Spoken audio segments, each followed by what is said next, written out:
Hello everyone. बहुत दिनों से ये बात आ रही है बच्चों के बीच में और सारे जो कोचिंग इंस्टीट्यूट्स हैं उनके टीचर्स हैं इन सब के बीच में कि नीट को लेके नीट 2024 को लेके फ़ाइनल डिसीजंस क्या होंगे। बट जितना मैं अपने टीचिंग करियर में कनेक्ट कर पाया हूँ लोगों से और जो बातें समझ पाया हूँ अभी तक का जो मेरा एक्सपीरियंस है लगभग 8 से 10 साल का, उसके बेसिस पे एक बात जो मुझे समझ में आती है कि वो बच्चे जिनका स्कोर कट ऑफ रेंज से बहुत कम है, मैं रैंक इन्फ्लेशन के बाद की बात नहीं कर रहा हूँ, मान के चलिए जैसे एमपी गवर्नमेंट में 560 नंबर पे स्टेट गवर्नमेंट का कॉलेज मिल जाता था। क्योंकि हमारा इंस्टीट्यूट मेरिटम एकेडमी शेड्यूल में है, एमपी में है, इसलिए हम मेनली एमपी और सीजी को लेके चलेंगे।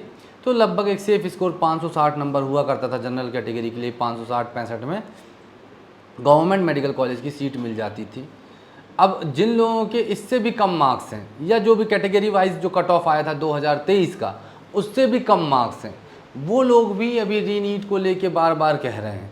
बेटा एक्चुअल में बात ये है कि अगर आपके नंबर कंपेरेटिवली बहुत ज़्यादा लो हैं, अब 250 नंबर है, 300, 350, 400, 450, तो अगर रीनीट होता भी है तो 1 से 1.5 महीने का समय मिलेगा, मैक्सिमम 2 महीने का समय मिल जाएगा। और उस केस में आपको जब सारे बच्चे एग्ज़ाम देंगे तो आप वापस से बाउंस कर पाएँ, इसकी गुंजाइश बहुत ज़्यादा कम है। तो इस उम्मीद में अपनी साल भर की प्रिपरेशन को आप डिस्टर्ब मत करिए। मैं ये नहीं कह रहा हूँ, कुछ बच्चे हो सकता है धोखे से नंबर कम आया हो, किसी हेल्थ इशू से नंबर कम आया तो अलग बात है। अदरवाइज़ जब आपका एक लेवल बन जाता है तभी एक कट ऑफ के ऊपर मार्क्स पहुँच पाते हैं। इसीलिए मेरी रिक्वेस्ट ये है कि स्पेशली उन बच्चों से जिनका स्कोर बहुत ज़्यादा कम है, मतलब 200 नंबर 250 नंबर कम है कट ऑफ से, सिर्फ 200, 250, 300, 350, 400 नंबर आए हैं, उनको चाहिए कि वो साल भर के कोर्स की प्रिपरेशन करें और नीट 2025 को अभी से एम करके टारगेट करें।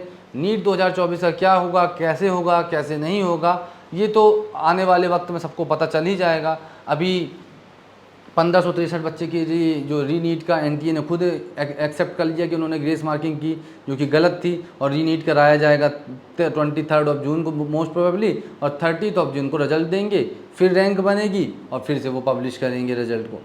दूसरी इंपॉर्टेंट जो अभी अपडेट है कि 8 जुलाई को फिर हियरिंग भी है, तो ये सब होता रहेगा। लेकिन इनमें से किसी भी सिचुएशन में रीनीट हो या ना हो, आपको बहुत ज़्यादा डिफरेंस नहीं आने वाला है, आपकी सेहत में कोई फ़र्क नहीं पड़ने वाला है। तो बेहतर ऐसे बच्चे जिनका स्कोर कंपेरेटिवली बहुत लो है और जिनको अभी बहुत मेहनत की ज़रूरत है, वो नीट 2025 को टारगेट करें और नीट 2025 के हिसाब से अपनी तैयारी को फुल फ्लेज्ड करें। हाँ, ये ज़रूर है कि अगर अभी आप टाइम वेस्ट नहीं करते हैं 2024 के चक्कर में यहाँ वहाँ पे, तो आपको एक एज मिल सकता है। अगर आप मन लगा के अभी से नीट 2025 की प्रिपरेशन करते हैं, आप बाकी बच्चों से प्रिपरेशन में आगे निकल सकते हैं। एक तो ये बात हो गई।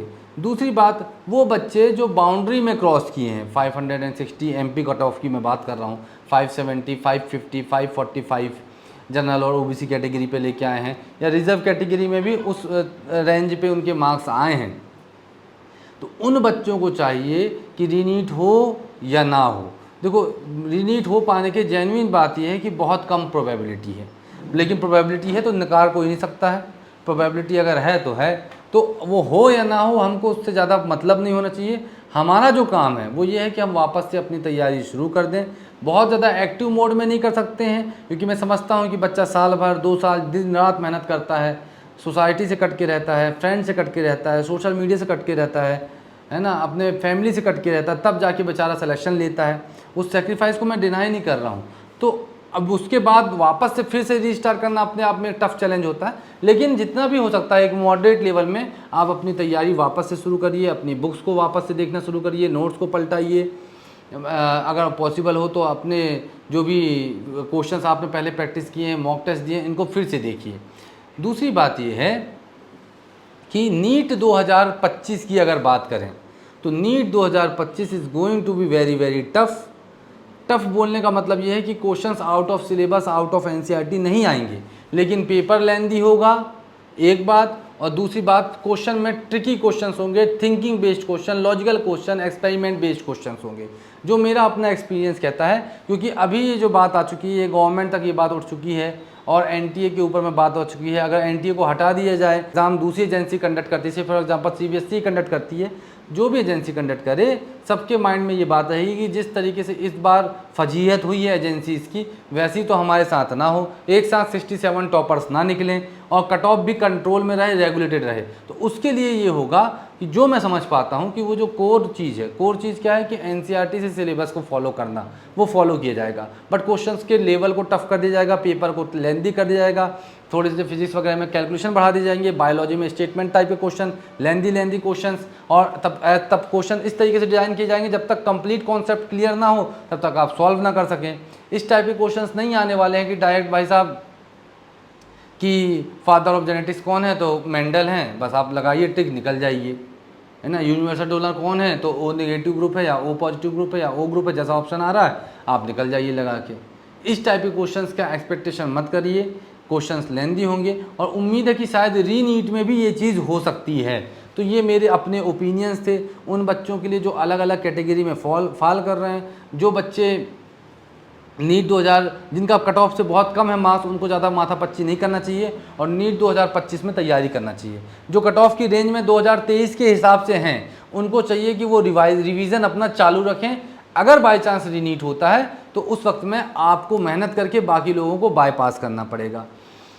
तीसरी चीज़ है जिनका कट ऑफ में रैंक ऊपर आ चुका है, उन लोगों को भी चाहिए, मतलब एक तो है ये है कि तैयारी तो सारे बच्चे करें, मोटी बात ये है ना, क्योंकि कुछ लोग रीनीट के हिसाब से कर सकते हैं और जिनको लग रहा है कि 2025 ही देना है तो 25 की ही तैयारी करें।